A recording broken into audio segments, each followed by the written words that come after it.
Okay, recording has started. All right. Okay. Well, welcome everyone to the December meeting of the Stockton Astronomical Society. As you know, tonight we'll be show and tell. Jeff will be officiating it or running it. I do want to make one little announcement. Ed Rival is going to present, his presentation is going to be on something that the club will need to vote on. So we need a referendum. Please don't leave after the show and tell. We will need your vote. If you do decide to leave, you will not be eligible for that huge $10 Starbucks card. So keep that in mind, guys. You don't want to be a loser tonight. Okay, so I think we might as well just jump right in and start show and tell. You want to go ahead and take over, Jeff? I do. All right, so howdy, everybody. For those of you who don't know, I'm Jeff Baldwin. Hey, Jeff. Hi, it's good to see you all. And one of these days we'll actually see each other live instead of this crazy Zoom junk. So the other thing that we'll be doing after the show and tell will be a little memorial for a few of our beloved that have left us. So please make sure you hang out for that. So we have 5 presenters tonight. One will be John Schimpf. One will be Paul Kovacic. One will be Mike Lavieri. One will be Ed Rival. And one will be Eric Holland. And so I'm just going to make a quick call. Are there anybody else out there who was interested in presenting a show and tell tonight that I was not told about? 5, 4, 3, 2, 1. All right. Tough. Okay, here we go. John Schimpf was a member of ours back in the day. Early 90s, John was a 12, 13-year-old kid who got in our astronomy club and was working on a 17.5-inch mirror for a long time. And then he graduated from high school and went, phew, gone. And we didn't see him for a million years. And boom, one day shows up and, hey, Jeff, how you doing? It's like, holy crap, here you are. You're so tall and skinny and amazing. You know, it's just great. So Unlike us. he said he's going to finish his telescope, and his dad, Ernie, over in Colorado now. I'm not going to tell the whole story. I'll just shut up now. And so he had me work the mirror, finish the mirror off. And so I'm just going to go ahead and I'm going to let John, I'm going to let Jerry pass the commands over to John so he could run his PowerPoint. So everybody, this is John Schimpf, old time member since 30 years ago. Hey, everyone. Good evening. Get this going. Can everybody see the slideshow there okay? Yes. Okay, great. So yeah, hey everyone. It's great. Yeah, like Jeff said, I was a kid. Actually, my friend David Border called me up one time, when I was 12 or something, and he said, hey, you should, my mom's going to take me over to the Astronomical Society meeting. You want to go? And I went, and the rest is history. So we as kids enjoyed that. And I remember going to a million star parties with Jeff and my dad and meeting some of you, that are still around. And it's just been such a long time. It's fun to get reacquainted with the club and get excited again about doing some astronomy. So it's great to be here. And thank you for having me tonight, Jeff. I appreciate it. So let's see, I started with this slide because we still haven't named the telescope. So if anybody has a name, suggestions, I'll be taking suggestions at the end of or during the presentation. If you feel anything coming, any vibes for naming, just go ahead and blurt it out there on the chat. So, but we'll just call it the Schimpf for the moment. So, yeah, like Jeff was saying here, it's a 17.5-inch mirror. I was looking around, I was a kid, I was excited about astronomy. I was super excited. I started with my dad's 6-inch Dynoscope and did a lot of observing with that. And it's a great telescope. And we still have it. And, lusted after larger aperture as I guess a lot of us do in the hobby here to see more. And that was kind of the max I could think of. And my parents lovingly bought me a piece of 17.5-inch Pyrex glass. And, in those days, things were, I think, a little bit different mirror making wise. I know Jeff can speak to that a little bit, but our plan was to take it and to sandblast the basic curve into it, which we did. I remember that day, Jeff, we drove up and we went to Tinsley Optical for a tour that day, and then we went over to the place. I think it was a gentleman who worked at a factory making buckets, and like all the buckets, like every bucket in the planet that you see got made there, I think. And they had a sandblasting machine, and we sandblasted the curve, and we worked on it a little bit. And then, like Jeff said, I got older. I grew up a little bit, went to high school, and then just kind of like, disappeared. And the mirror sat in a box on a shelf for 25 years basically. And I always intended to get back to it, and did all kinds of things in life, and went to school and got out of school and was traveling around all over the place and working and doing all kinds of different things. And eventually got to a place in my life where I said, hey, this would be really cool to finish off this project. So we reconnected. I connected with Jeff again. I was living out in Colorado. I moved back to California, and then I came out to a star party, and we had talked a little bit, and I brought the mirror to Jeff, and I said, hey, I'm older and I have a job now, so can you please help me fix this mirror and get this done for me? Because I have no, what little I knew then, I certainly couldn't remember now in terms of making a high quality optics. So I brought that in there. So project started in 1993, I think the mirror has it engraved on the back. It says either 93, I think it says 93 or 92. We finished it, finishing it up this year. We've still got some finishing touches to do. So it was about 28 plus years in the making here. Primary mirror, like I said, piece of Pyrex glass that Jeff worked on, and luckily through all those years, I think that everybody got better at doing this and making things better, and the technology improved and techniques improved, and so I benefited from that period of time there, and we came out with a really beautiful, amazing mirror. And there's some more details there you can read about secondary. Once the mirror was done, or concurrently with that, I engaged my dad to help me build the rest of the telescope, which was no easy job. I went so far as to buy the book. I bought the book about how to do it, and I gave it to him, and bought some lumber and other things, and got to work there. And he did an amazing job. We'll look at some pictures here in a second, but literally everything was built from scratch. So the mirror cell was all custom machined by him.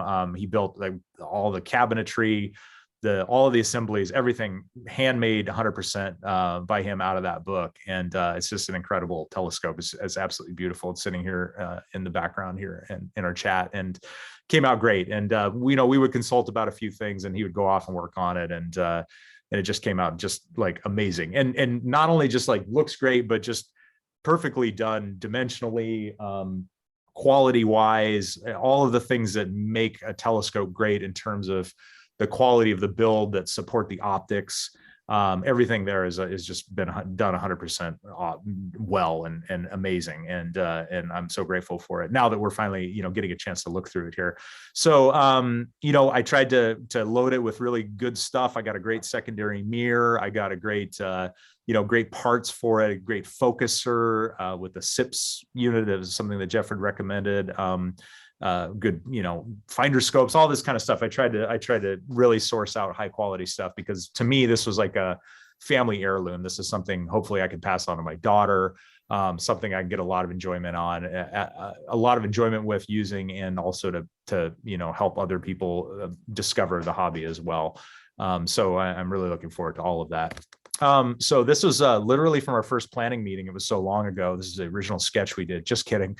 But I think I covered most of the planning there, but it was a long time in the making. So here's a few photos from the build out. It started with the mirror cell here.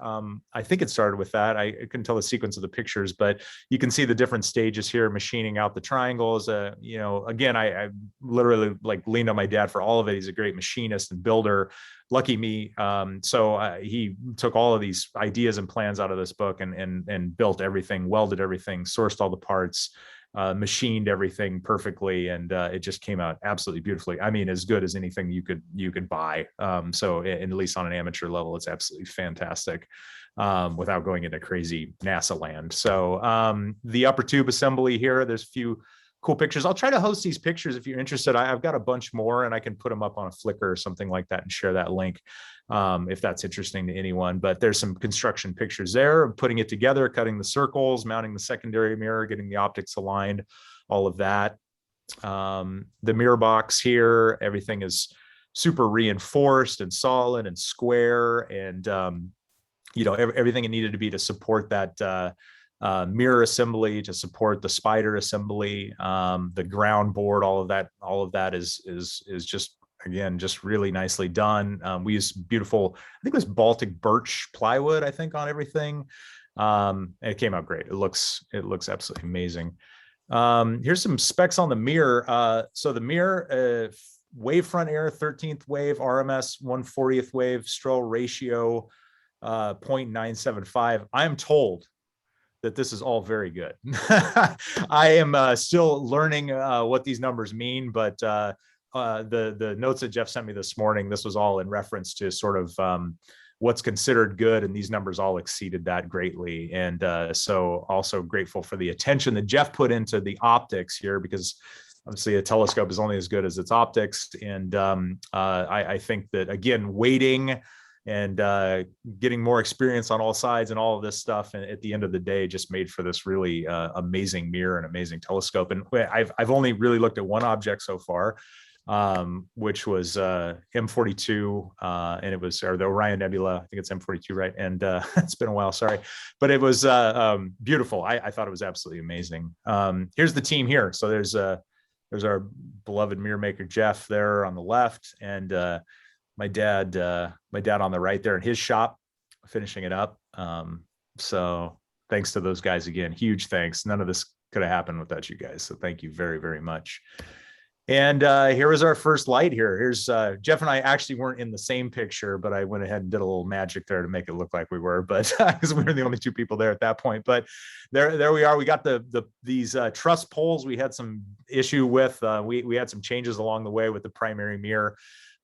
So we have finally gotten these truss poles. I left them long, and I was really, really, really careful because the price of aluminum is quite steep these days. So I really didn't want to cut them too short.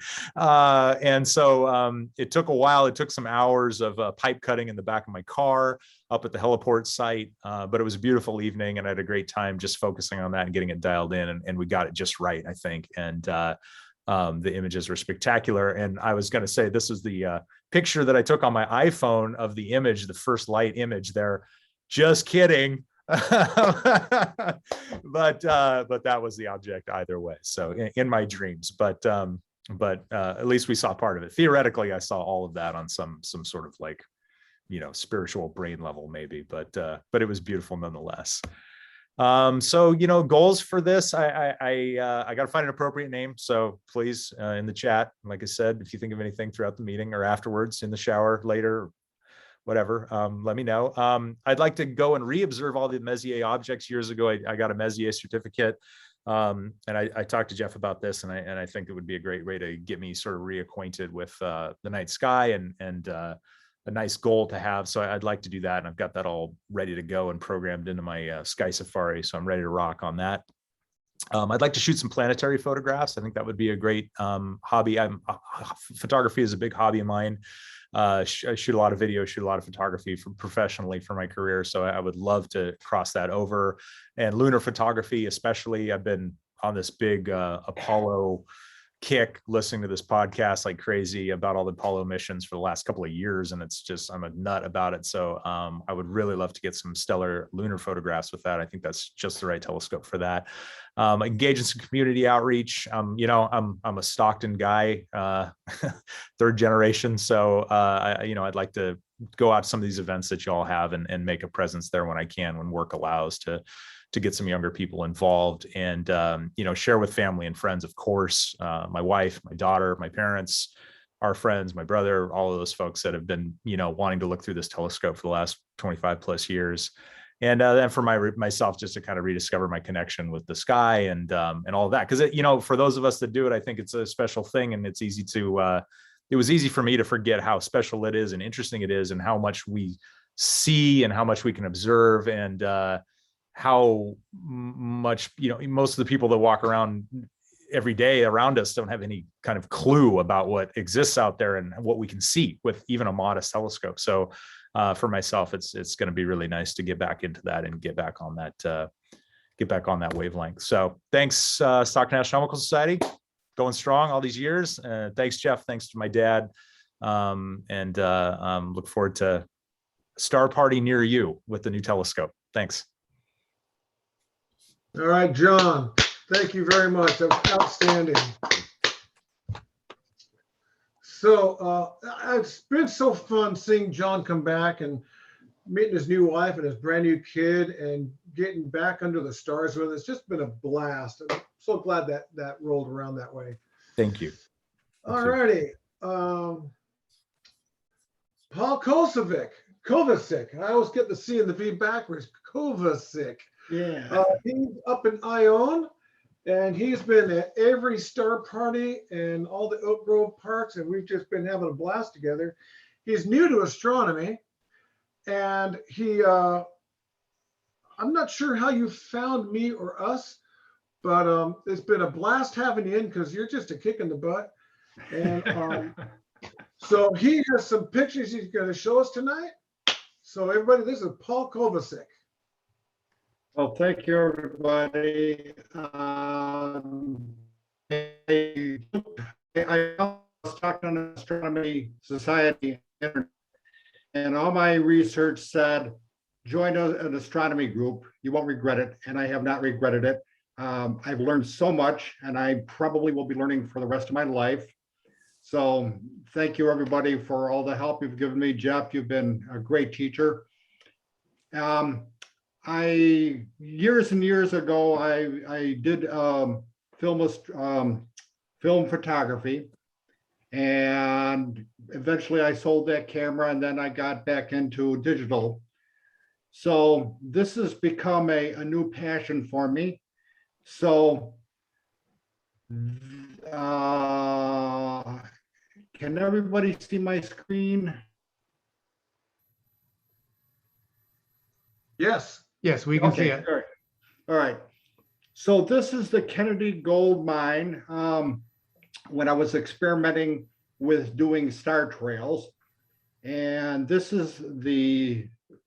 part here is the head of the gold mine, and the gold mine goes well, it used to go over a mile deep, so that's more than 5,000 feet, and eventually it closed after World War II.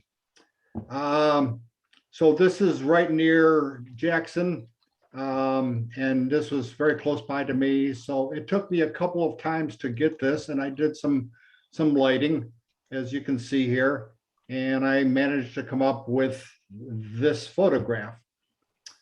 Let's see here. What else do I have here?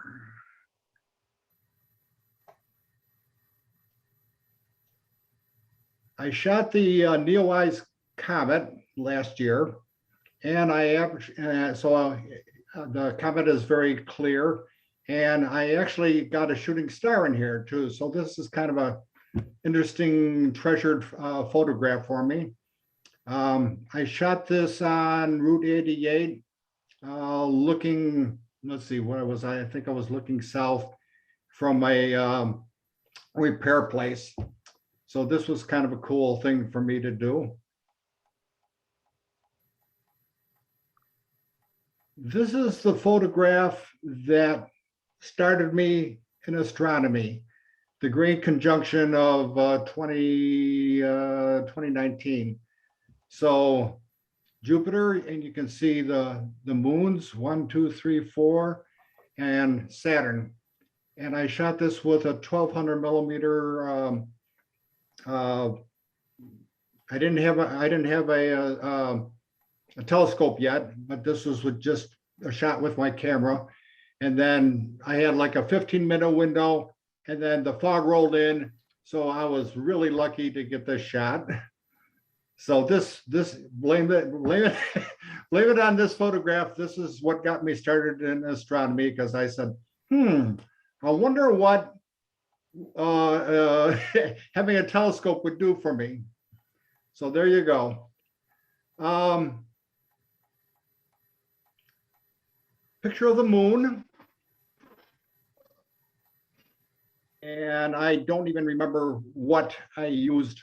I was using eyepiece projection photography, and I probably was using like an 8mm Teleview eyepiece here. So let's see here. Another picture of the moon. So the first time I looked at the moon, I had a 4.7 millimeter teleview, and I was just flabbergasted. I probably spent 2 hours or more just looking at the moon. It was, to me, it was just the most amazing sight that I'd ever seen. So I've progressed. I did a little innovation, and see if I can get this up. Let's see here. Okay. So this is the eclipse of the moon.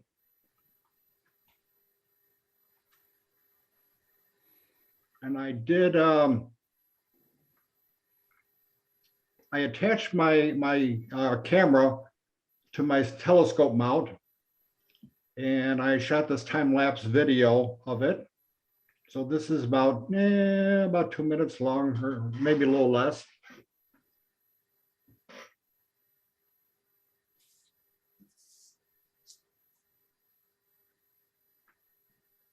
Maybe some of you have seen this already, because I put it on, I sent it out to the group.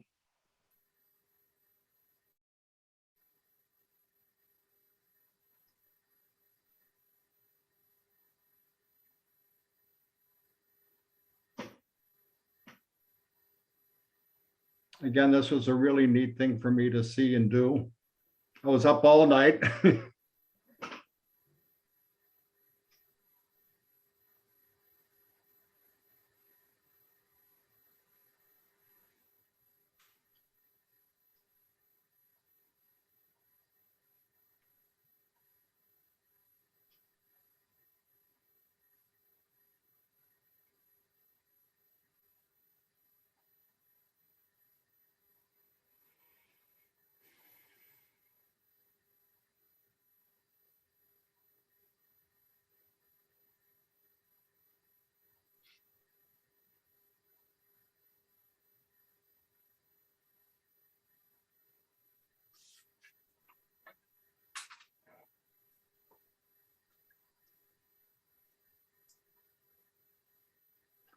So some clouds got in the way, and well, that was the end of that. All right, let's see here.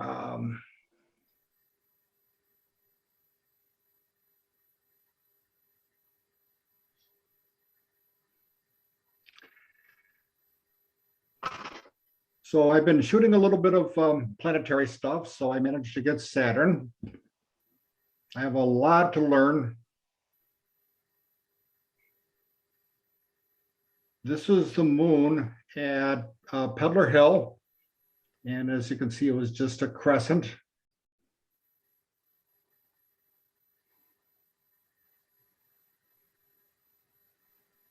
The Big Dipper, again at Peddler Hill. So there you go, 1, 2, 3, 4, 5, 6, 7.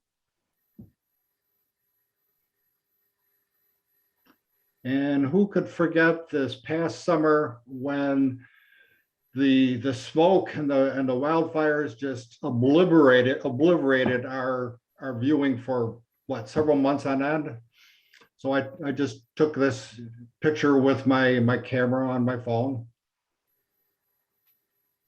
Let's see, this was a picture of of Jupiter, and it was what would they call that? The double, where the moons were in the way. Another shot of Jupiter.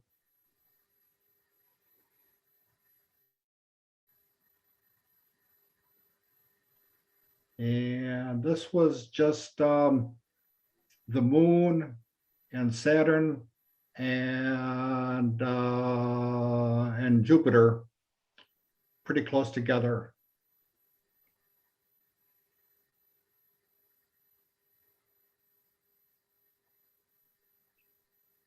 Nice picture of the moon and Jupiter. And hopefully, to get better at this photography business, I talked to Jeff and he said, you ought to try this Battle Off mask. And so I've yet to use it, but I'm gonna try it. So that's my presentation. Thank you for your attention. Oops. Beautiful photos. Very awesome. Hey, does Thank anybody have you. any questions for Paul? Well, I've enjoyed watching Paul progress from an absolute beginner to being one of the stormtroopers of the club here. I can hardly wait to see the stuff he's going to be picking up later. So thank you, Paul, very much. Thank you, everybody. And before I go on to Mike here, I never asked if anybody had any questions for John. Does anybody have any questions for John Schimpf or for Paul? Okie dokie. Silence is golden, right? I'm liking the Shimp Space Telescope naming. Thank you, Tim. I'll take that in consideration. Thank you. You know, I told John up at the mountain, he doesn't want to have an unnamed scope because I'll name it. He will not like the name I give him. Okay, Daddy's so favorite child. our next presenter is going to be Mike Lavieri, our club president.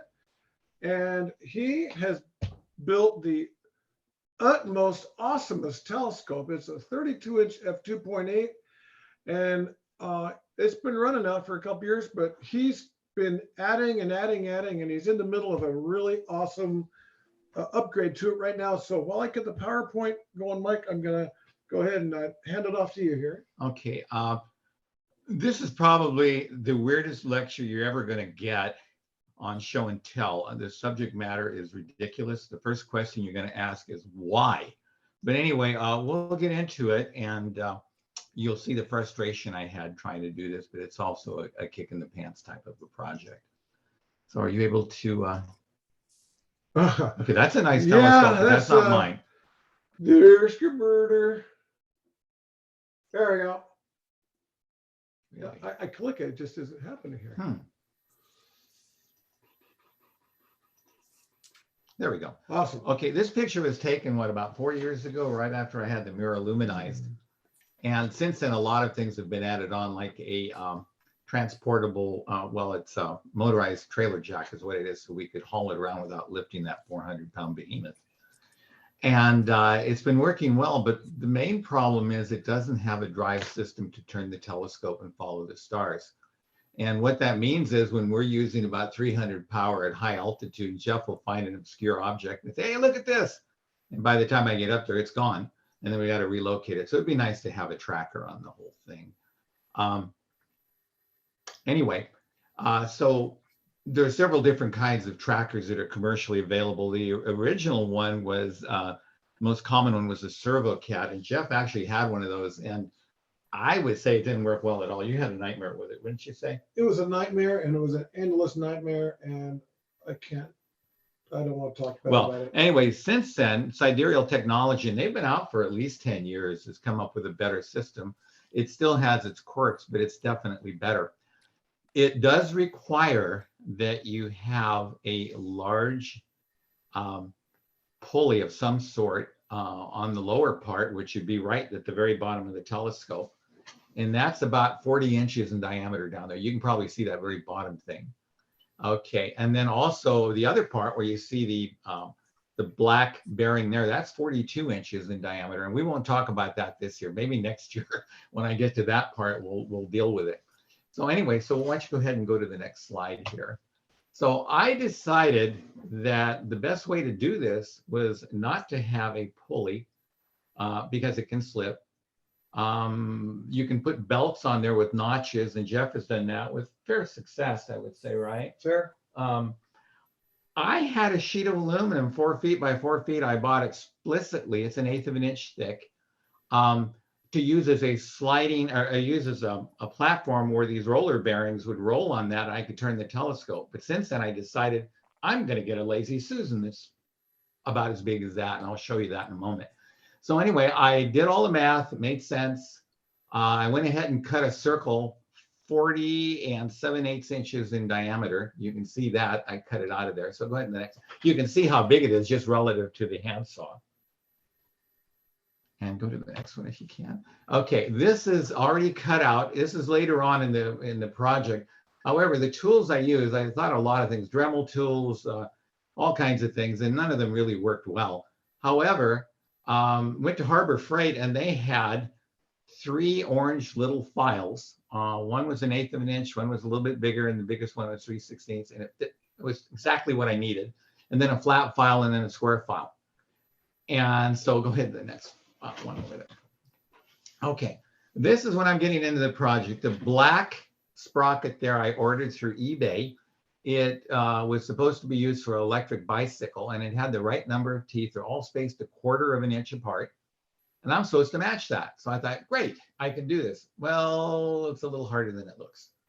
And so anyway, this is well into the project. You can see that the teeth actually mate pretty well. They're still not perfect yet.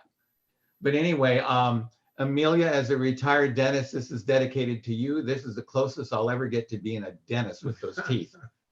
So anyway, let's go to the next slide.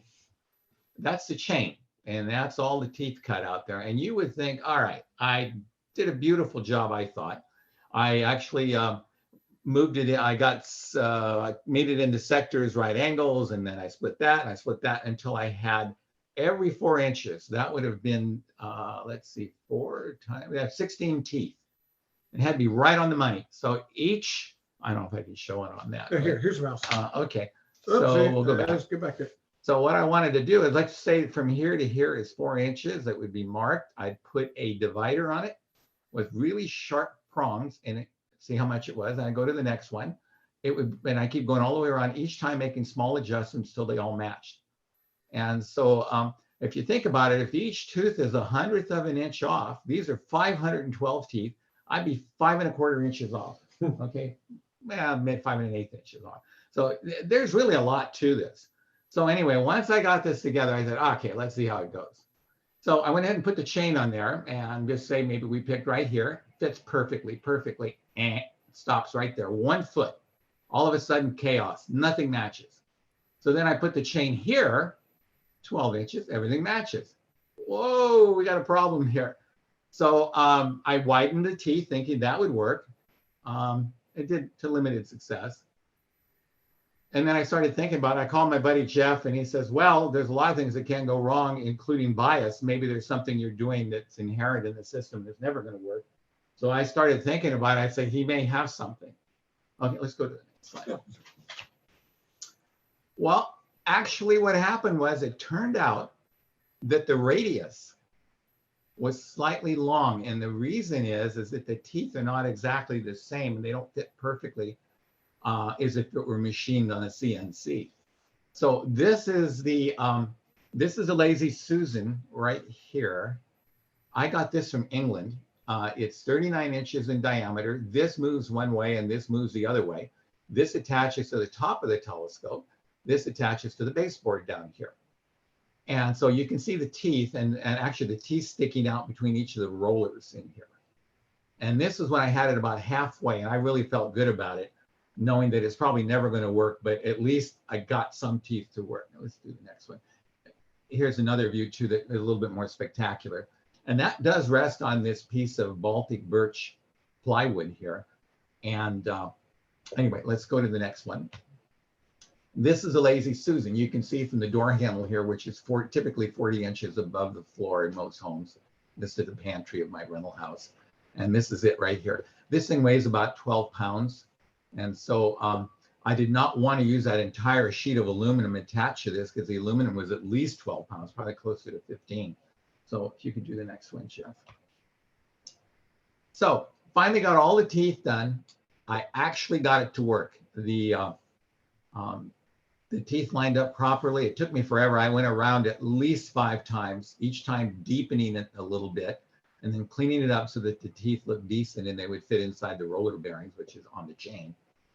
And then this handy tool, which I noticed even John uses too. It's just a router with a carbide bit. And then you pick the radius you want in the proper diameter. And you can see I've used it a lot of different ways and I'll use it even more. But then you cut a channel. And you can't cut much aluminum each time, probably a 32nd of an inch if you're lucky. I wore out the carbide bit. And finally, if we can go to the last one here, I think it's the last one. This is it all cut out. And you're saying, oh my God, all that work and this is all you have to show for it.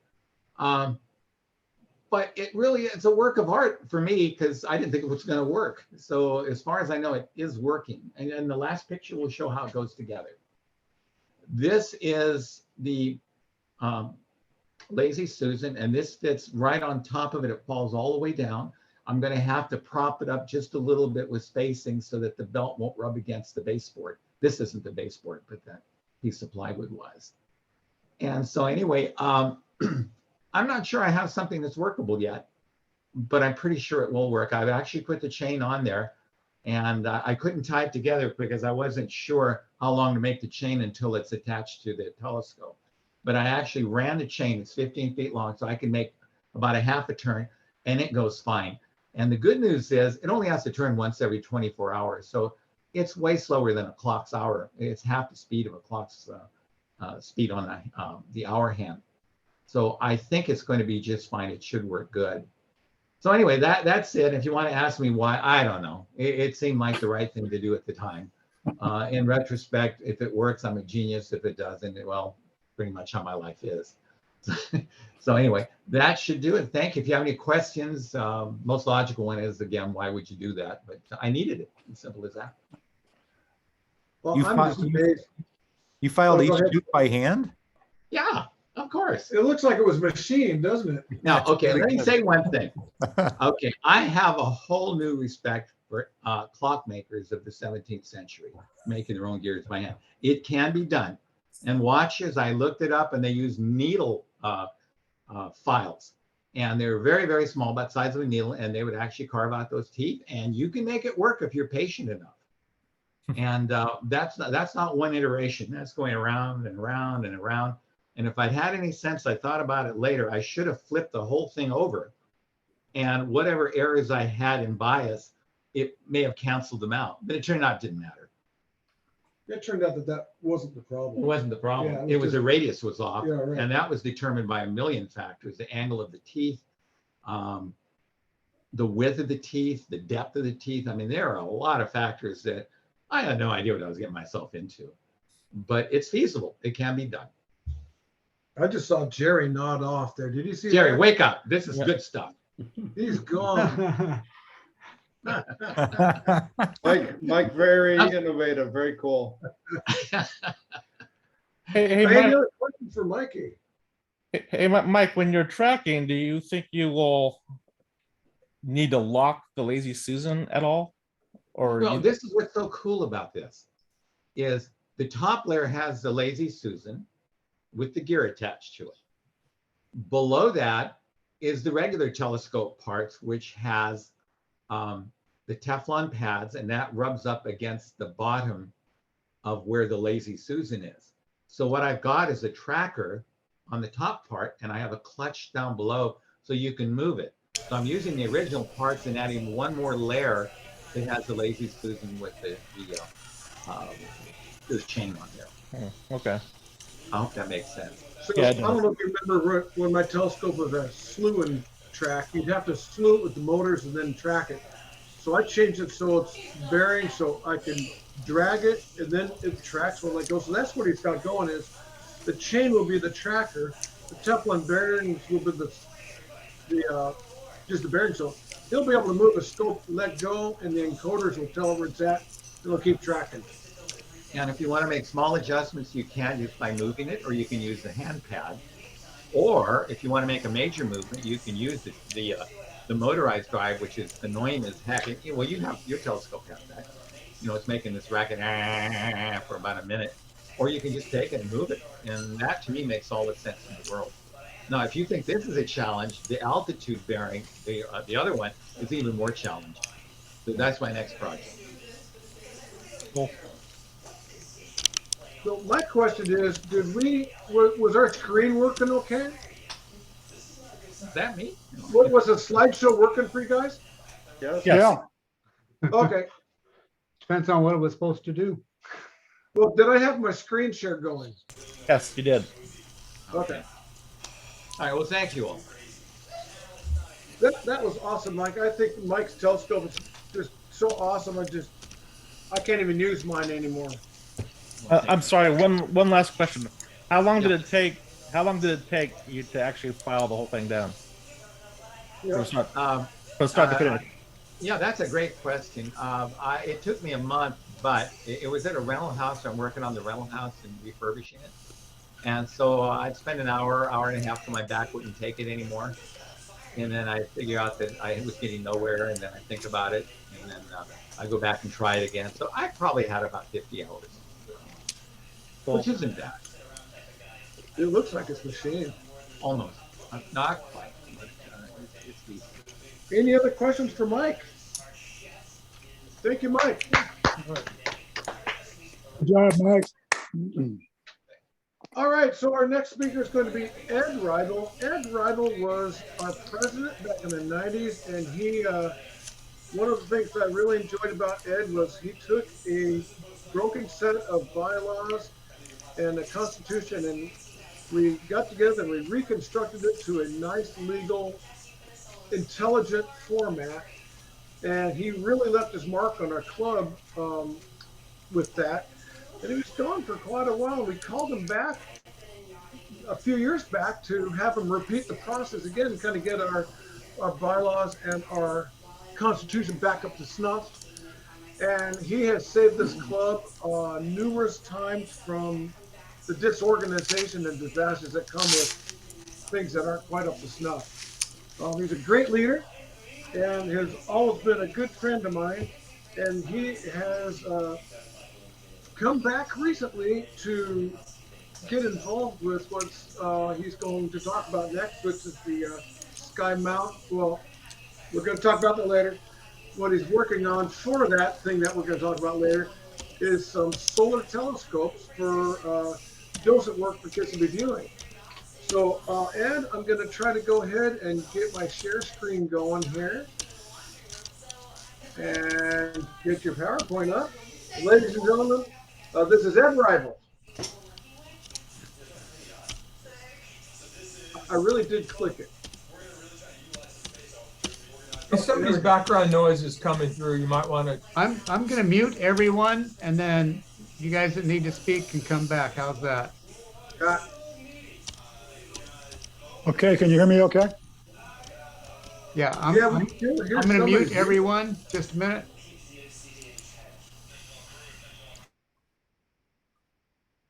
Okay, go ahead and unmute yourself, Ed.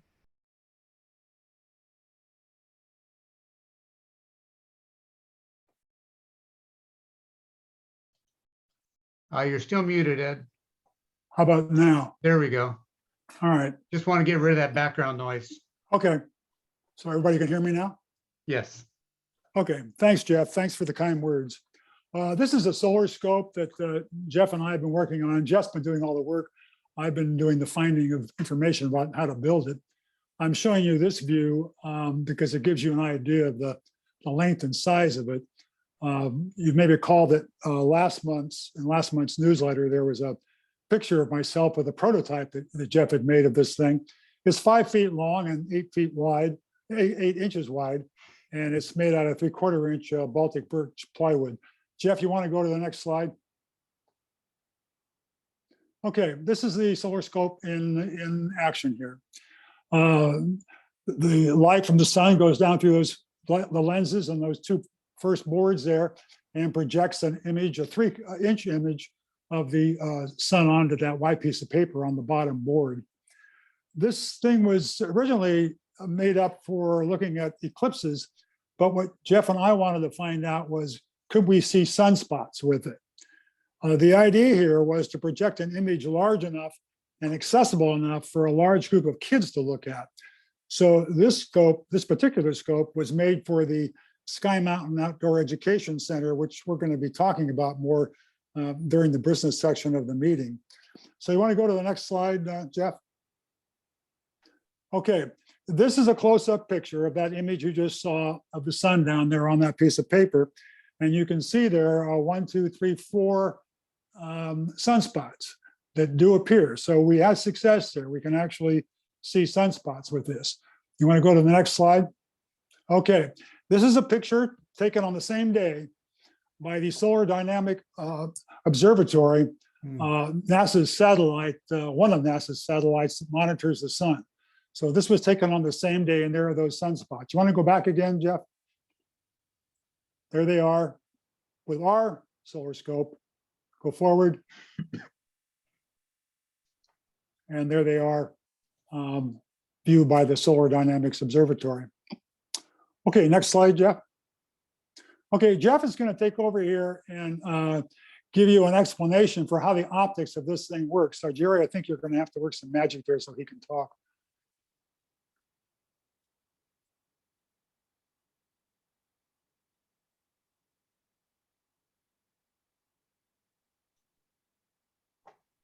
Jeff should be able to unmute yourself.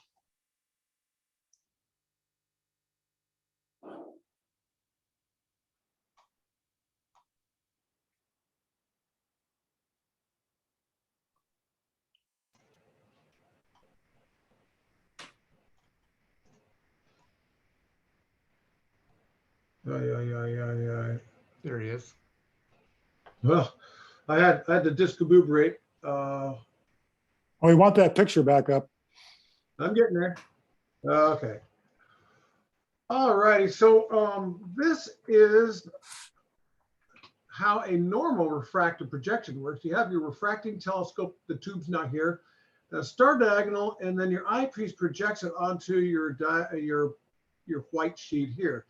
One of the problems with that is by the time the solar radiation compresses to the eyepiece, all of the energy from the eyepiece is focused right on the glass. That is an enormous amount of heat to be putting onto a glass. And then it's got a fairly short projection system here, but it's also cumbersome for a group of kids to look at. And so the one that we have here is before all the solar radiation is compressed into the focus here, the Barlow diverges it to a projection. It actually does not work like this ray trace here, but it's just a diagram. But you can see where the heat is not compressing. The other thing about this diagram is that it shows that, well, there's no tube necessary. So when we're using it like this, there's no tube, it's open structure, and you can have 14 kids standing around here. Not only can they all see the projection, but they can see how simple and stupid and easy this system is. It's just so beautifully simple that And they can't get their head in there either. yeah, you can't get your face down in there to burn your eyeball. It's not compressed enough to burn your eyeball. So also when you're up here looking towards the sun, you're looking in the opposite direction of the sun so that your back is to the sun so you don't have the glare while you're looking at the sun. It's really a miraculous design. I think it's really, really awesome. I'm really glad that Ed involved me in this project. You want to tell them about the lenses you use, Jeff? Okay, so the lens up here is just a used, thrown away 60 millimeter f/15 garbage refractor telescope lens that we just stuck out and put into a piece of wood. And then from that same telescope was the Barlow lens that we stuck in there. And other than that, it's just wood and glue. Yeah. The old keep it simple, stupid routine is just paying off so good on this. All right, I'm going to pass it back to you, Ed. Okay, want to go with yeah, okay. Now, the fellow that I got this idea from, I found him on the internet. His name is Terry Richardson, and he's a professor of astronomy and physics at the Charleston College in South Carolina. He's made a whole bunch of these things. Now, this is a simple one he's made here. That piece of wood there is only a 1x4 piece of pine. And you can see that all of the other devices are simply cardboard. Want to go to the next slide? This is one he's made with a backyard equatorial mount. The next slide. This is one made entirely of cardboard. As you can see, it's fairly small. The image of the sun there on the bottom is only about 1.5 inches in diameter, but the whole thing is made out of just cardboard and tape. Now, he gives workshops for kids. And so they make a lot of these things. Every kid makes his own little solar viewer. Now, Jeff, can you find that website with his picture on it with all those You want images? You're asking me to display the website? Yeah. That one I told you about. Okay, I was prepared to show the movie, but the website's going to take me a few minutes to get to.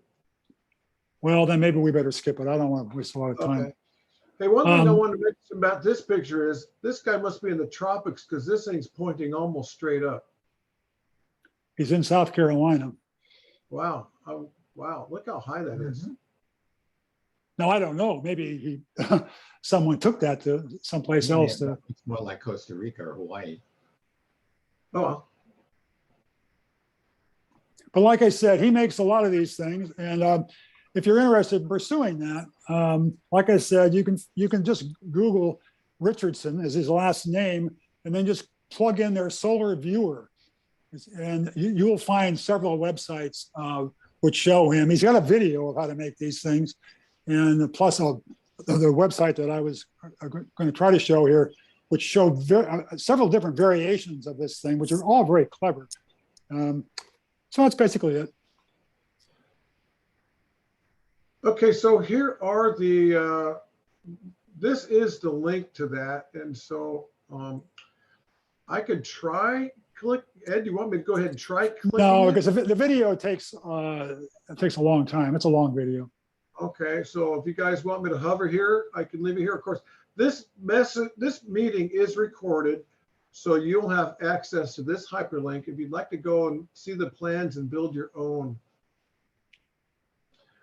All right, does anybody have any questions for Ed? Hey, Ed, this is Tim. How difficult is it to get the sun aligned in the scope? Jeff, can you bring up the image of it on the chair? Yep, hang tight.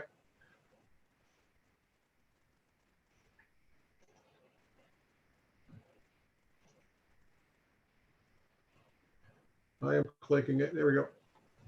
On the angle showing the sun. Okay, it's real easy because what you do is when you're moving it around, you're looking for the shadow of the top board as it goes across the bottom boards. And so you just get that bottom board all shadowed. Then the first projection off the objective lens will shine on, you'll see a little tiny sun on the board with the Barlow on it, the second board down. And you just keep right, yeah, where Jeff is showing you. And you just keep moving the board until that little dot of the sun gets right in the center of the Barlow, and then you've got your projection. It's real simple to work. Yeah, your brain just naturally does it. You don't even have to be an astronomer to figure it out. You could take a kid and the first time up, he'll be able to do it. Yeah. And then how long before the sun is off the paper? Well, The sun go ahead, Jeff. moves its own diameter every 2 minutes. Which makes for a nice adjunct learning activity, because as you're talking about sunspots, you're watching the sun move off of that piece of paper, and you can just raise the questions of the kids. Well, where'd the sun go? You know, why is the sun moving? Is the sun moving? And that takes you off into a whole other discussion about the earth moving and the sun, et cetera, et cetera. Yeah, Ed and I have talked about a lot of projects. One of them is the kids come out and do this every day at 10 o'clock. Tuesday, the spot will be there. Wednesday, the spot will be there. Thursday, the spot's there. Friday's there. So every day, you can literally see those spots tracking across the sun. Or if you look at it at 9 o'clock, they're oriented this way. At 10 o'clock, they're oriented that way. At 11 o'clock, they're oriented that way. So you can see that the image of the sun rotates during the day, because this is an alt-azimuth system while the sun is rotating right center. So the labs on this are endless. Yeah, we, as I mentioned earlier, and we'll be talking about this in a minute, but this is made for that science camp up there at Sky Mountain. So hopefully they'll get into some of these activities with this thing. Actually, Jeff is making 2 of them for them. This one's complete. This is the first one, and he's working on the second one. So they'll have 2 of them up there to play around with. Yeah, Eric Holland just donated another lens for us. We have a couple of Barlows to play with. Doug is making Stockton Astronomical gifting stickers to the to the Sky Mountain group that will go, I suppose, somewhere around in this area here. Since we built this, I've altered it. Right here, we have a iron weight, because what happens is we have slippage here and slippage here that we've had to try to counter engineer. And honestly, we're not done with that issue yet, but putting a weight right there helped tremendously. And it's preferred to use an 1.25" Barlow, or will a 2-inch work out as well? Well, we're trying to keep this cheap. A 2-inch Barlow is hundreds of dollars. This whole thing has, the most expensive part of this is the wood that Ed donated here. So you take away this gold-plated Baltic birch wood that they sell now, that's pretty free. That's pretty free. And these guys are $4. He's got some pads on here now that are a few dollars. But if you go and stick a 2-inch Barlow in there, there's a couple $150 right there. So if you're going to harvest, oh, by the way, by the time the sun's image gets to this Barlow, it's only about 3/8 of an inch across. So you don't need a big Barlow. I see. I see. And just an 1.25" 2 by 2 times Barlow's what's needed. Yeah, so we got another lens that we were trying to, instead of having a focal length that was 900 millimeters, it had one that was quite a bit shorter.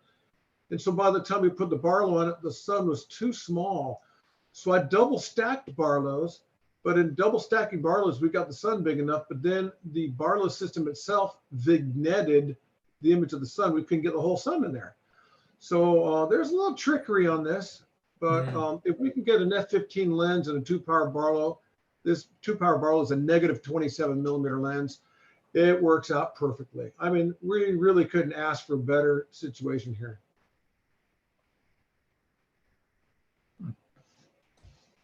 Any more questions for Ed?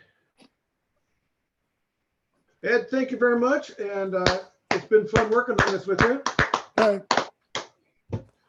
And okay, so we have one more presenter. By the way, Ed, you're not interested in me going to that professor's website right now, correct? No.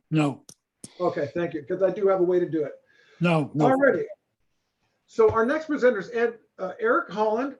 Eric Holland is our past president of our astronomy club. He's our current secretary.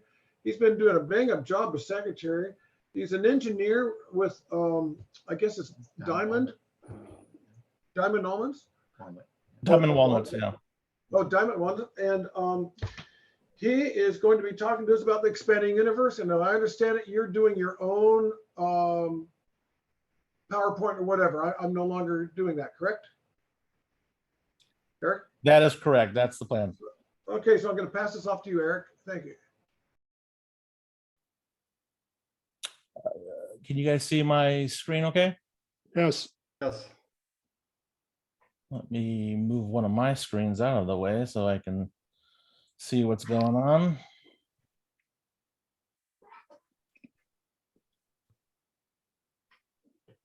Okay.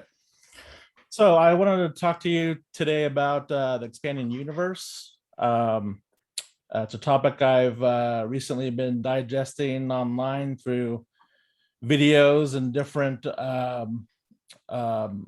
articles. I'm not an expert by any means, but I will do my best to convey to you the information that I have acquired. Can you guys see my mouse, by the way? Yes. Okay, perfect.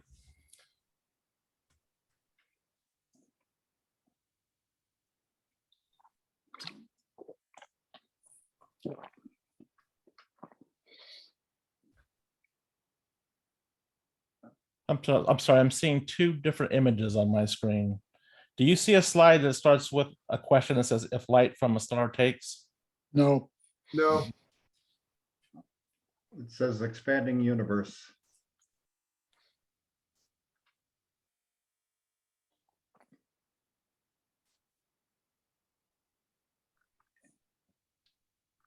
Give me 1 second here.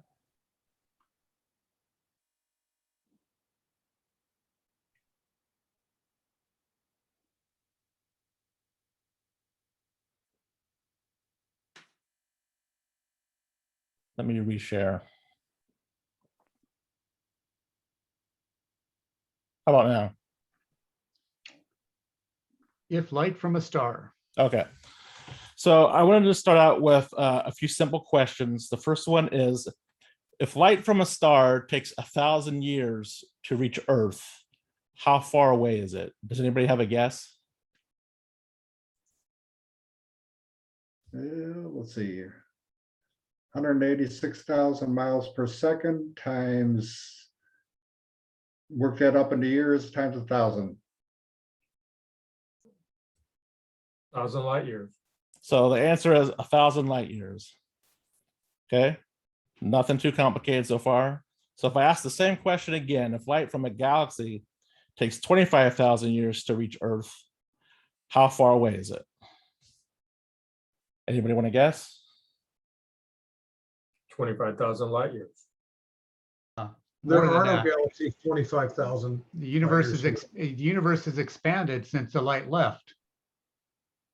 It has, but you're on the right track, and that's going to be the next question. 25,000 light years is still a pretty small distance.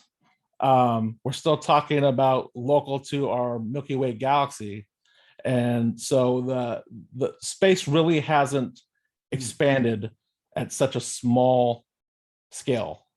But my next question is, if light from a galaxy takes 13.4 billion years to reach Earth, how far away is it? And now we get to where I think Jerry is leading to. And the answer is actually 32 billion light years away. So how is this? How can this be? Isn't the universe only about 13.8 billion years old? How can the light actually be 32 billion light years? Well, they're not synonymous. Distance with the amount of time it takes light to reach you, they're not exactly the same thing. And the reason is because of the expanding universe. So let's talk a little bit about what this really means here. So there's something called recessional velocity. It's also known as the Hubble constant, made famous by Edwin Hubble back in 1929. And the current rate is about 70 kilometers per second per megaparsec. And 1 parsec is 3.26. Well, I'm sorry, 1 megaparsec is 3.26 million light years. And that final unit, that per megaparsec, is really key here, because what it really means is that if we take a look at those first 3 blocks there, in 1 megaparsec, as I said, the velocity is about 70 kilometers per second. But as you move further and further away, as you recede further and further away, let's go to 2 megaparsecs, the velocity is now 140 kilometers per second. So it's twice as fast. And if you move out to 3 megaparsecs, it's triple the velocity at 210 kilometers per second. So as you keep looking further and further away at galaxies receding further and further away, you can get to 4,285 megaparsecs. And this equates to just faster than the speed of light. The speed of light is about 300,000 kilometers per second. So what I'm getting at here is currently there are galaxies that are expanding so fast, faster than the speed of light, that we can't necessarily see their light as it is today. But I'm going to talk a little bit more about that in a few minutes. But so the question is, does this violate the special theory of relativity? The answer is no. The theory really states that objects can't move faster than the speed of light through space. So the key thing there is through space, but it doesn't really say anything about the behavior of space itself. Space can behave any way that it wants to, and it wants to, and it can go faster than the theory states. So, so I found that interesting. That was one thing that I didn't really know up until I started to digest this information. I was aware that, you know, the universe was expanding, but I didn't really know this part about it. So I hope you guys also weren't familiar with it until now. But let's kind of go through a crude diagram here of a couple things. So there's something called the Hubble sphere. It's an imaginary sphere. It's a bubble. And outside of that sphere is where you get into that rate where galaxies are moving faster than the speed of light. Inside the sphere, you can have light from galaxies that are not moving faster than the speed of light. And so that their light can travel to our galaxy. As they travel through the galaxy, through the universe, it is entering space that is expanding slower and slower. And so it's obvious that we can potentially see their light in the future, right? As time progresses. And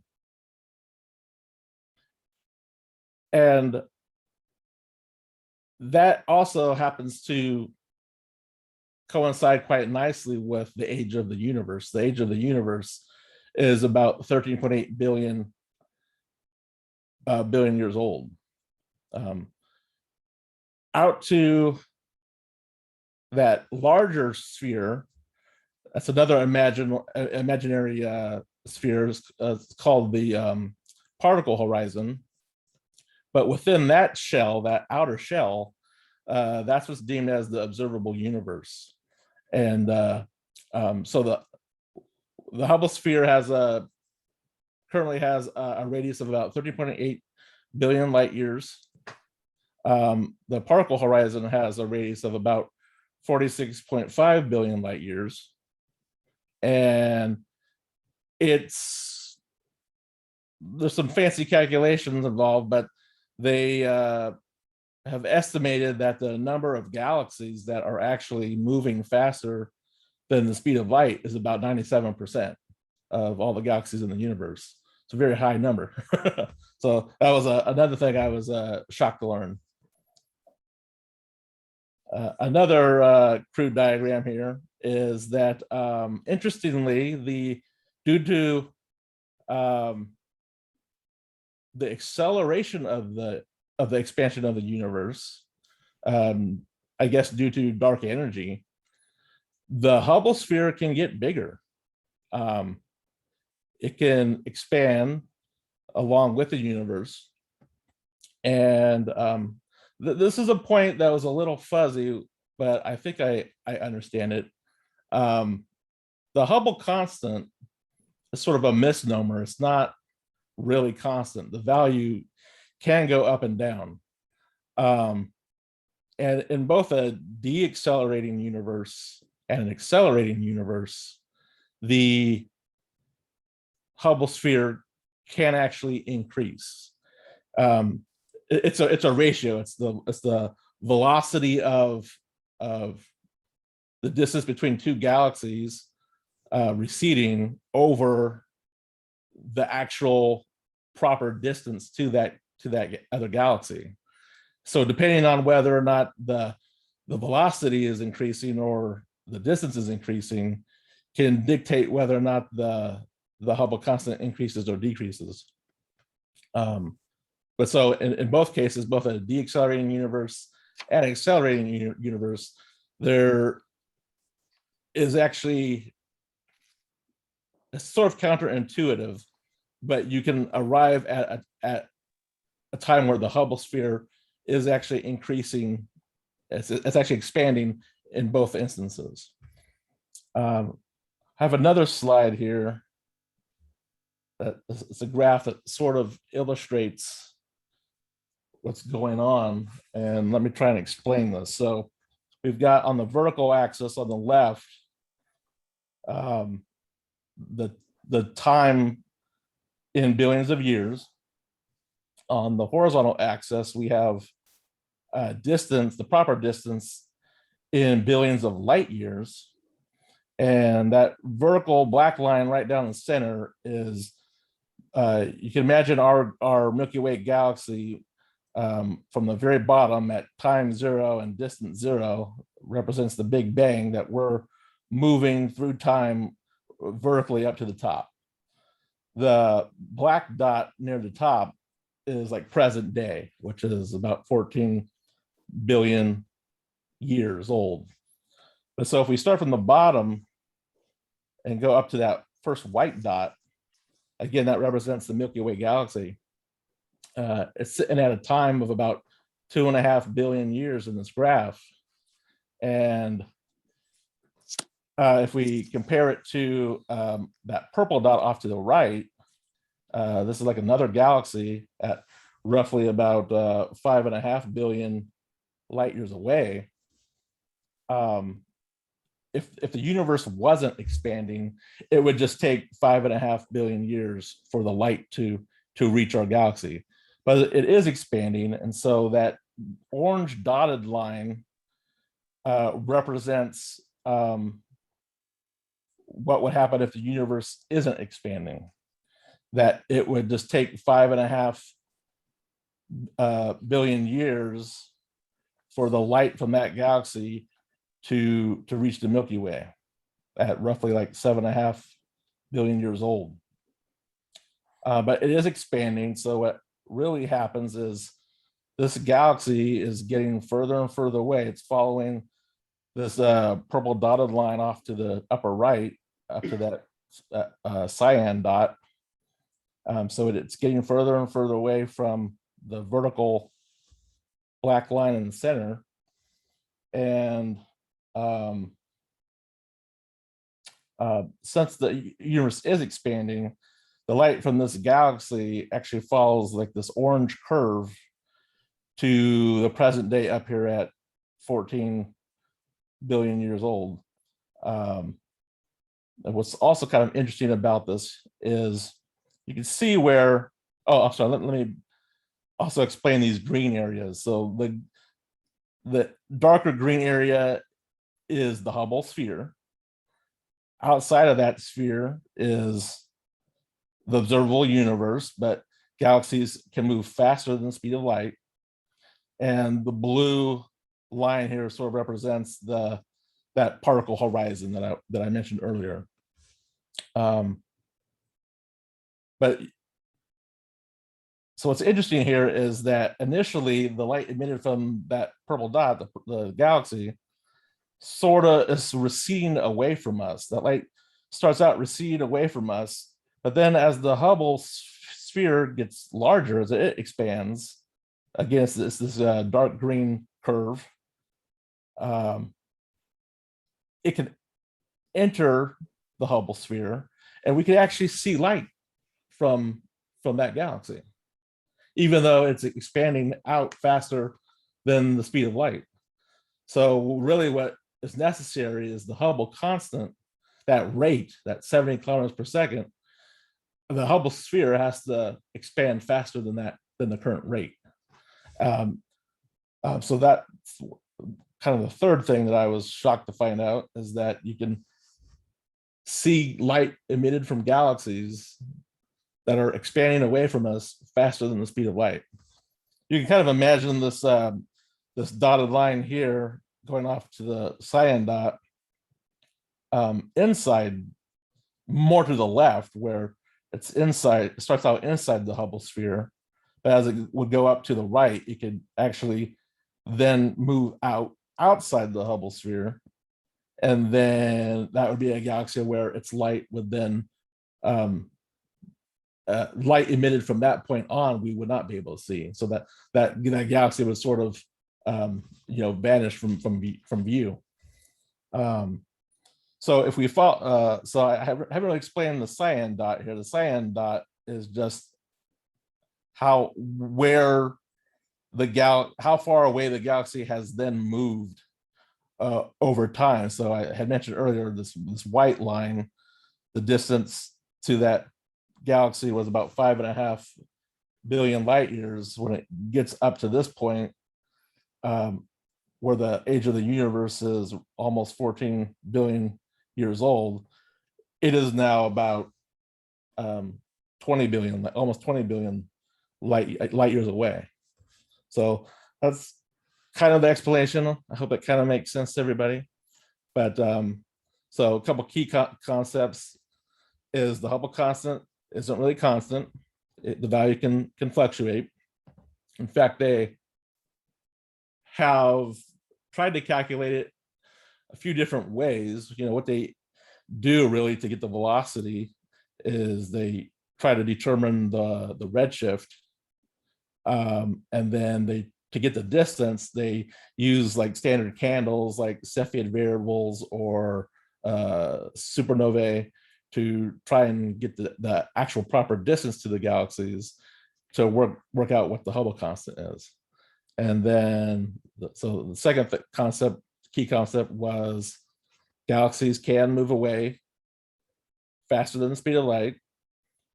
Final concept was it is possible to see light emitted from galaxies, even though they're expanding faster than the speed of light.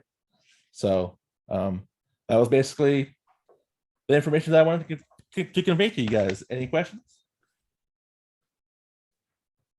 The blue line, what cone does that represent? You know, we normally think of, you know, a light cone in this, where the, you know, 5 billion light years would be the same as 5 billion years. So you'd have a 45-degree angle. So what cone is formed here by that blue line? Is that the particle?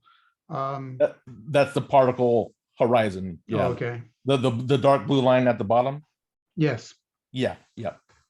That's what that is. So really, anything above that line, I guess you can treat that as the observable universe. Though you can see here where it kind of curves off and tapers.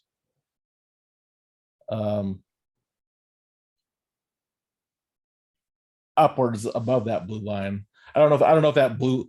I didn't make the graph. I don't know if that blue line is that accurate. It might be more of the actual that darker green curve, outer curve, instead of an actual line. But Okay. but that's what it's supposed to represent. Yeah. Eric, I have a question. Yeah. With the dark energy acceleration of expansion, will these curves bend back the other way? The only way for it to really bend back the other way is if dark energy doesn't remain dominant. You would have to have like dark matter or something to become more dominant for that acceleration to go the other way. Does that make sense? Oh, honestly, I'm not making sense out of any of it, but so roughly about, I want to say about 7.7 billion years after the Big Bang is when they really believe dark energy started to become dominant. That's really when the universe really started to begin accelerating. Does that help answer your question? But so for the universe to not accelerate or to be more of just a constant expansion without accelerating, you would need dark energy to no longer be the dominant driving energy in the universe. I think my problem is I'll have to roll this around in my brain 17 or 18 more times. Ah, To be honest, I had to watch multiple videos several times, read different articles several times because some of the information about it was sort of contradicting itself, but I believe I've conveyed the information to you properly. It's very strange. What I really didn't understand was if the Hubble constant can decrease, how is that really an accelerating universe? That to me that would be deaccelerating, but from what I read, that's not entirely true. Like I said, it depends. Like I said, the Hubble constant is a ratio. It depends what's really increasing. Is it the velocity, the recessional velocity increasing, or is it the actual proper distance to the universe that is increasing, to the other galaxies that's increasing? And so, if the proper distance is the factor that's increasing, the universe is expanding. However, you can a smaller denominator means the Hubble constant ratio it'll decrease. In fact, I think they believe that it, like I said, it's currently 70 kilometers per second. They think it'll asymptote like at around 60. So it is decreasing, but I think even with the dark energy driving it, I think they think it will sort of bottom out at 60 and it won't really go below that. In my astronomy class, we're using 67.4. Not that this is a big deal or anything, but the other question I had was, in the early universe, in the inflation period, the first 380,000 years, wasn't the motion of the universe traveling faster than the speed of light then? It was, yeah. In fact, that's sort of one of the misconceptions, is many people think that only during that time were galaxies expanding faster than the speed of light. But the truth of the matter really seems to be that it has been expanding faster than the speed of light then and continually.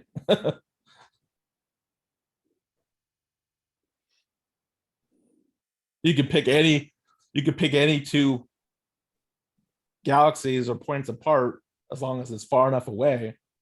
Like I said, once you start to get out past that Hubble sphere, that distance, the 13.8 billion light year radius, if you pick any two galaxies out past that point, they're moving away from us and from each other faster than the speed of light.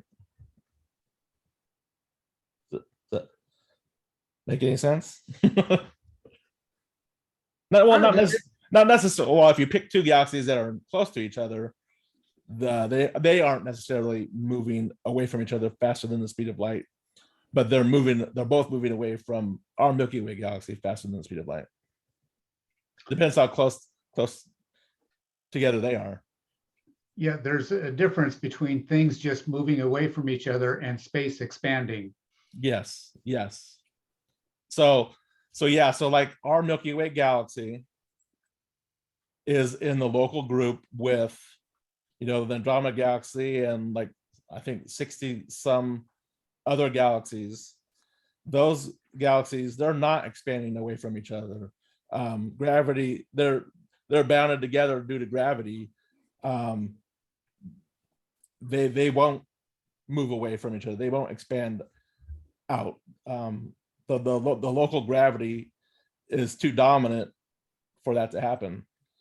So it's only galaxies much further away outside the local group that's possible. That those galaxies are what expanding and moving away from our Milky Way galaxy.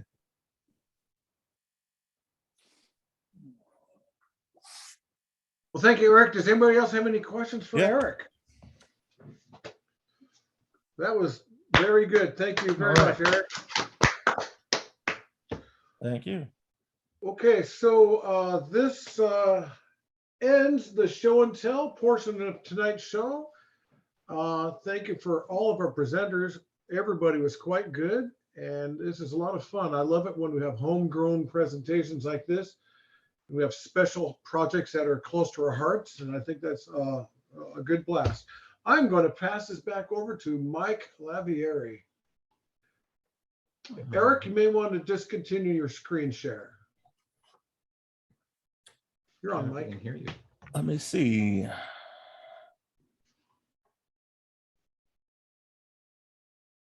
How are we doing?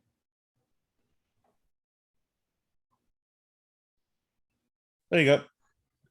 Okay, for our first order of business, I believe Ed Rival would like to speak about the Sky Mountain Outdoor Education program.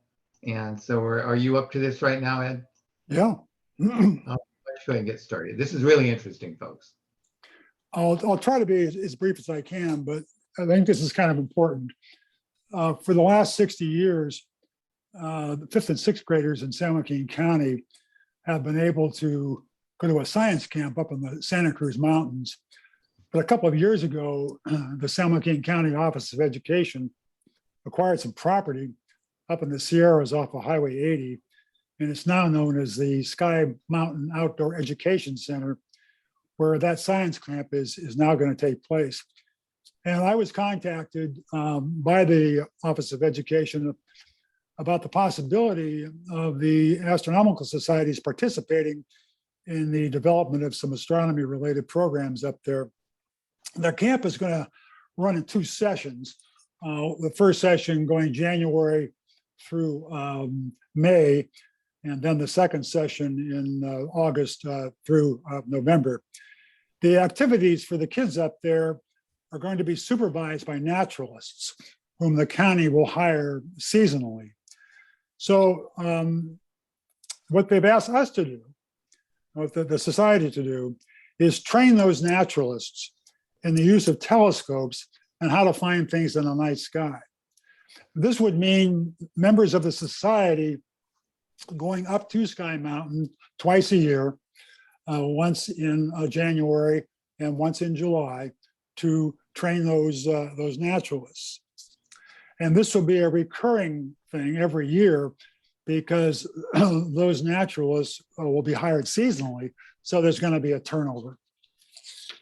Now, when I presented this to the executive committee a month ago, because there was unanimous agreement within the committee that this was a good idea, and because we were getting close to the opening of the camp, at that time we thought it was going to open next month, but that's been delayed now till February.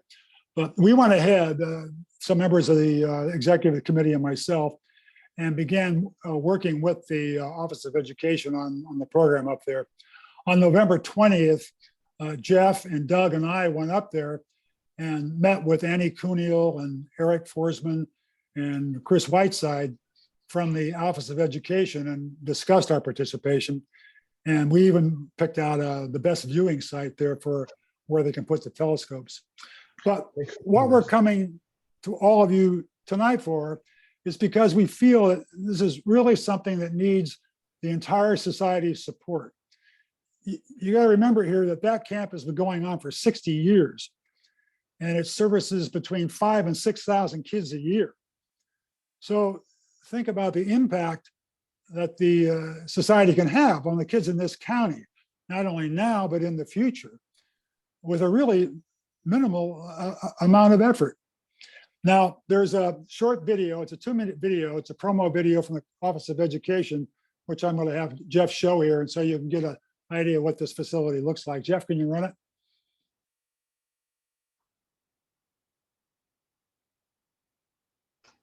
Yeah, I'm just having time clicking my buttons here. I'll get Okay. there.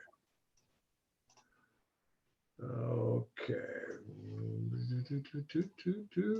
Can everybody see my screen? Can Yes. everybody see my screen? Yes. There we go. Yeah. Yes.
Okay, Jeff, you can close it.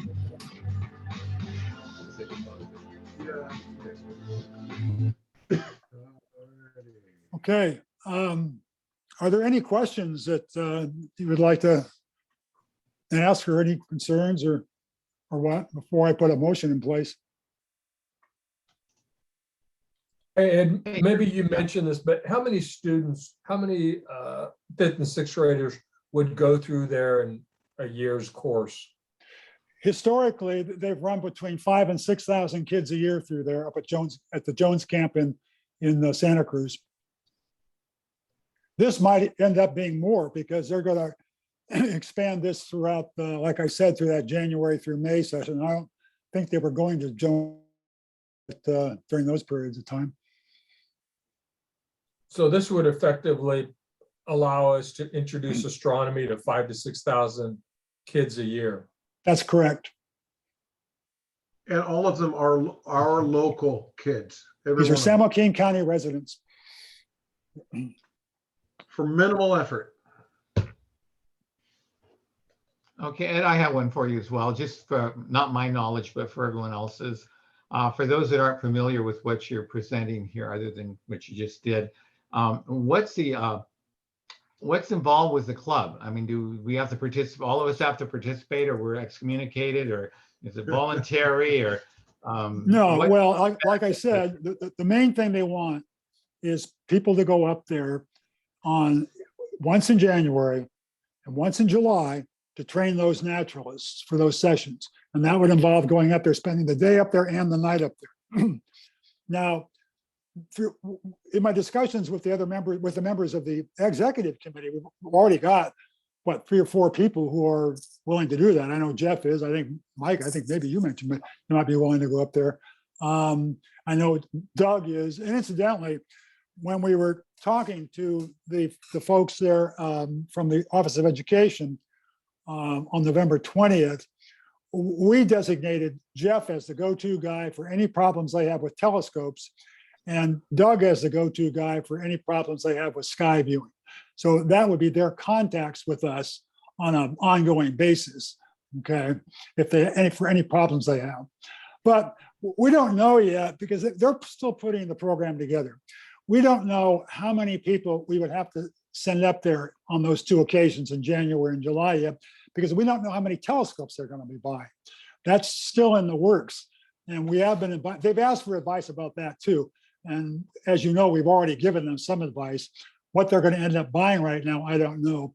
And incidentally, just to let all the rest of you know, Jeff has volunteered to donate 2 of his telescopes to the site. So like I say, I don't know how many scopes they're going to have altogether. So I don't know how many people we're going to have go up there to train, but I'm thinking probably 2, 3, 4, depending upon how many scopes they have. Now, there's also another element to this, which I didn't get deep into here, and because the subject is so unclear at the moment. They have asked our advice about some of the programs they're going to be putting on up there with the kids. I'm not certain from the communications that I've had with them so far, but just how much advice they want and what kind of advice. That all seems to be very nebulous. I've brought up various ideas, and some parts of which they've liked, some they haven't. So that's all kind of in the air.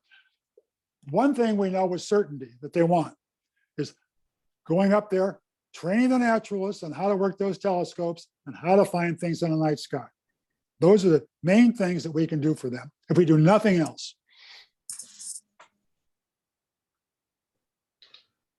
It's a no-brainer to me that we participate. Yeah. Any other questions? Okay, I want to move that the Stockton Astronomical Society assist the San Joaquin County Office of Education with the training of naturalists at the Sky Mountain Outdoor Education Center and with the development of astronomy-related programs at that facility. I second it. Mike? Yep. You Okay. can call for vote. Yeah, let's call for a vote, folks. Okay, all in favor of approving Ed's resolution? Please say aye. All right. Aye. Okay, those opposed? Say no. Okay, I think the ayes have it unanimously, unless I'm deaf. Outstanding. That's excellent.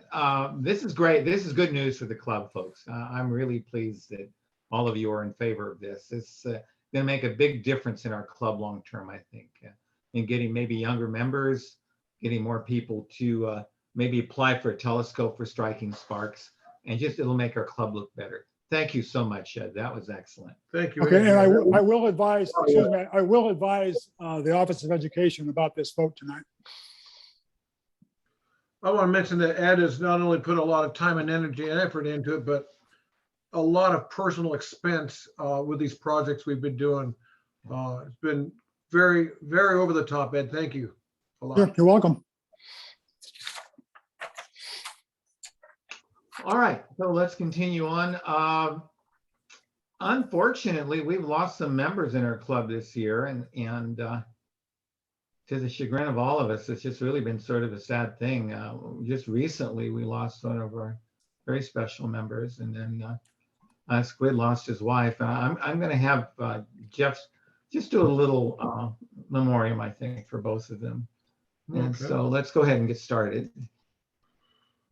All right, I'm gonna pull this over. Oops, that's, yeah, it always takes me a while to get these things kicked in here. Bear with me.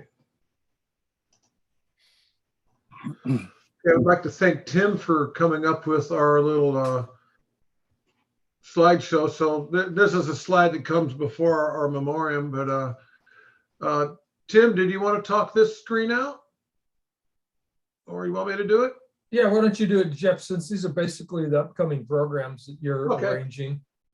This coming Saturday, day after tomorrow, at dark, at Oak Grove Regional Park will be astronomy in the park. We'll need as many astronomers and telescopes as we can get there. Hopefully we'll have a good turnout. Our Highway 4 startup party is on Christmas night. We're all going, right? Why not? Probably not. We'll see. And then January 1st is our high altitude star party, most likely at the heliport. January 4th is perihelion, the day we're closest to the sun. And on January 13th, we're going to have our installation dinner / Zoom meeting, and we're going to kind of like figure that out on the fly here. It'll probably be a social gathering on a Zoom with some awards that we'll be giving away.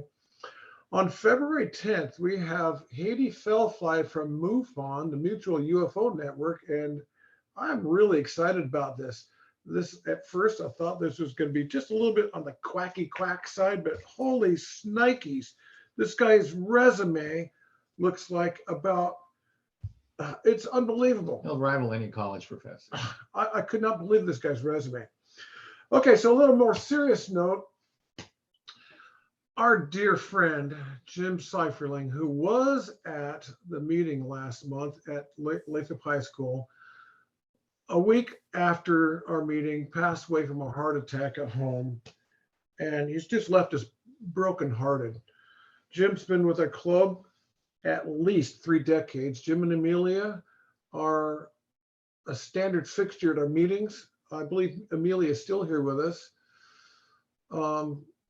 It just is so saddened. And we'll be talking about a little bit more about some equipment Jim has later, but so long, Jim, good friend. Another beautiful soul of ours, Joanne, Squid's wife. We lost her just a little while back here. And Paul, we feel so sad for you.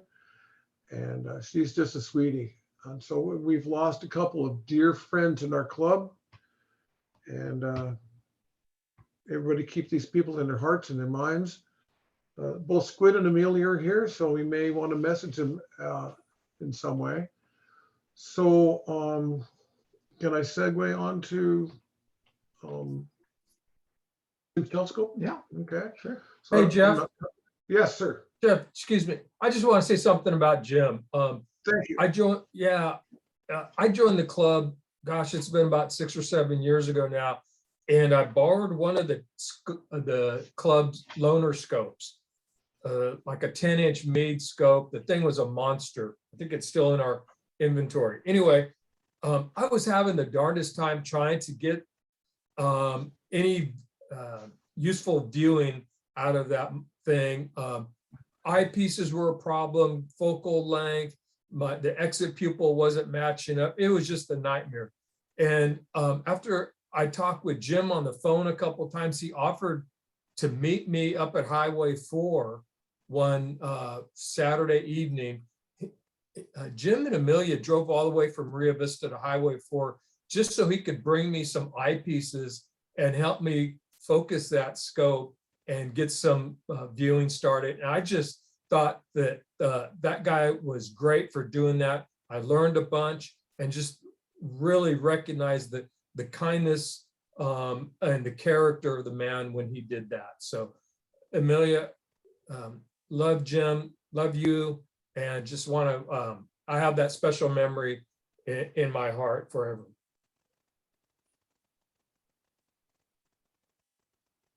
It has been a lousy couple of years, and we're just gonna have to make sure that we enjoy everybody at the time that we can, because we're all going there. But Before me, Chet, well, you hurry up. Yeah. this just been a difficult couple of years here. I'm going to go ahead and share my screen one more time here. I think we're gonna share my screen one more time here. Well.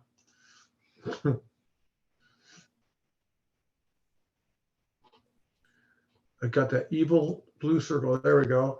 So I was talking to Amelia earlier, and she said that Jim's got a lot of equipment, but the really awesome thing that she says he's got that somebody in our club may be interested in purchasing from her is his Stellar View telescope that he got from Vic Maris when Vic was giving his presentation to us.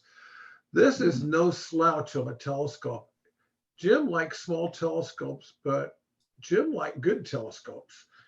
And this one here is the Stellar View 102T. And he's got this mount here. And so if you are interested in either of these objects, please feel free to get a hold of Doesn't have a drive system, Amelia. does it? Well, I don't know. This is not his picture. This Oh, is my okay. picture. So I don't know if he's got a drive system or not, Mike. But so anyway, Yeah, idea what it's worth? well, this scope here, I know today sells for, I think, $3,100 just on its own here. This is, I believe, $330 on its own. So what's going on with what she wants for them, that would be, you know, between you and her. So if you're interested in anything like that, I think she'd be more interested in letting somebody in our club make, you know, first offers on them. All right. Thank you, Mikey. All right. Is there any other business left that we need to discuss? Any new business from the club? And from the executive committee, anything new since we last had our meeting? Well, I guess we should close shop here. I want to thank all of you for, oh, Jeffy needs to do his, let's give away a $10 gift certificate here. Thanks for sticking around, guys. Eric Holland, are you still here? I'm here, yes. All right. You are one gift card richer. This is Yeah. from Mike Lavieri, and you won tonight's lottery. All righty. Thank you, Mike. Hey. You're welcome. Okay, so I think that wraps it up. I want to thank everyone for showing up, for voting, for listening to Ed speak on a very worthwhile subject. I think the show and tell went pretty well in spite of me. And so I guess we should have adjourn the meeting. Who's going to do it? I'll move to adjourn. Okay, second. All right. Did I hear a second? I didn't hear it. Somebody say second, please. I second. I'll Stay in second. that All right, well, item here. All right, so we're done here. And I wish you all well. Have a Merry Christmas. Be safe. Looking forward to seeing you at the next meeting. And God willing, we'll all be healthy and safe. Take care. Very Bye-bye. good. Thanks, Bye-bye. Mike. Thanks,